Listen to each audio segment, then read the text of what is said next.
not just of any kind, not just a third party, but a political organization, a party that is based in social movement, that is based in the labor movement, and that is not separate from the fight back that needs to happen on all these fronts. And really, that is, going back to something that you were saying earlier, yes, we're not running for re-election in Seattle, but we're not in any way abandoning those ideas, because that is precisely what we want to take nationwide. Because the reason we've been successful in Seattle is precisely because we used our office as that kind of vehicle to do something bigger. And had we not succeeded in mobilizing tens of thousands of people, whether it was for $15 an hour or winning the Amazon tax, which is a $214 million tax on corporations like Amazon to fund affordable housing, had we not mobilized tens of thousands of people to win these kinds of victories,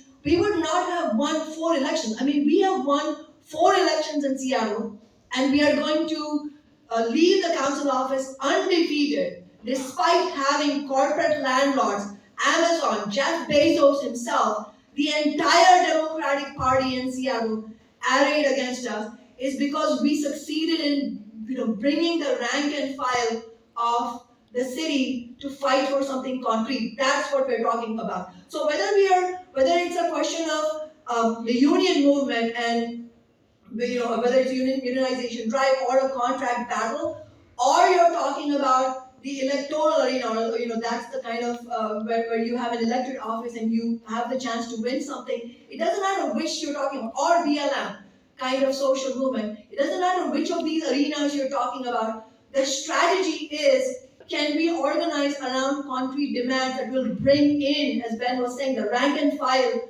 of that that context, whether it's the union or Black Lives Matter activists, to win something. And so what didn't succeed about Black Lives Matter was not that the rank and file didn't mobilize. I mean, it was only the largest protest movement in US history, and yet it doesn't have much to show for it in terms of victories, because the BLM leaders didn't actually show that kind of principled approach, as Ben was saying, in order to actually represent the interests of working people and black community members, and instead used their influential positions to get cozy with the Democratic Party, to get millions of dollars of funding for their pet NGOs, and sold out the movement for the most part.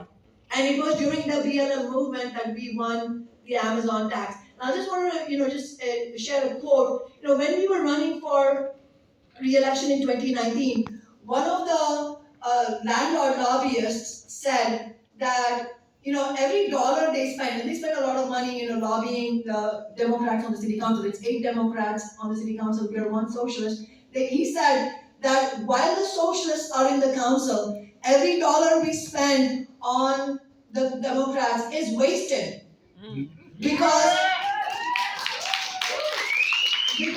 we, meaning the landlord lobby, get all the right answers from the Democrats behind the scenes. But when they are confronted with what he calls Sawan's army, and it's not about me, obviously, it's what he means. But our enemies give us they give us the best compliments. They understand what really it's about. As Chris was saying, it's what are they afraid of? They're not afraid of any one individual. What they are afraid of is that army of working people that shows up in city council chambers and exposes the rottenness of the politicians who speak from both sides of their mouth. And so all these promises that they make to landlords, they come in chambers, they're confronted with angry renters, and they're forced to vote yes on renters' rights, which is what has happened. We've won a whole host of renters' rights victories on that basis.